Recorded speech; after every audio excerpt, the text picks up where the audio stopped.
Tout un symbole, le président du groupe républicain ne siégera plus à l'Assemblée départementale. Le sénateur Laurent Burgoa, conseiller sortant sur le canton de Nîmes 3, est éliminé. Il obtient 22% des voix, derrière l'Union de la gauche, plus de 34%, et le Rassemblement national, 23%, qui seront seuls au second tour. Il faut que chacun prenne ses responsabilités. Moi, je ne peux pas appeler à voter aussi bien pour M. Mélenchon que pour le Rassemblement national. Donc chacun votera en son âme et conscience.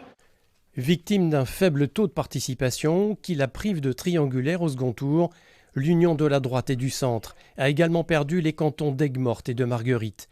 Elle sait que prendre le département à la gauche est désormais impossible et se place déjà en opposant. Ce qui est important, c'est qu'on soit des porte-parole du territoire nîmois en ce sens et qu'on puisse défendre les intérêts de la ville parce qu'on voit bien, durant ces semaines de campagne que nous avons menées, que les électeurs ne sont pas forcément d'accord dans le cadre de cette politique départementale et qu'il y a beaucoup de choses à mener, beaucoup de choses à réformer. Et en ce sens, il faut absolument que nous soyons au rendez-vous. Éliminé aussi le patron de l'UDI. Le chef de file centriste, Thierry Procida, fait les frais d'une primaire à droite, devancé sur le canton de Nîmes 1 par le premier adjoint au maire, Julien Plantier, et le binôme de gauche, lui non plus ne sera pas au second tour. Ça se sentait que les gens n'étaient pas très intéressés par ces élections.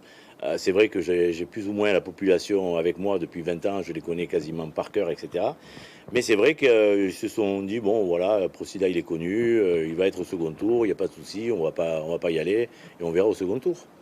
Dimanche, droite et centre ne seront présents que dans 8 des 22 cantons restant à pourvoir.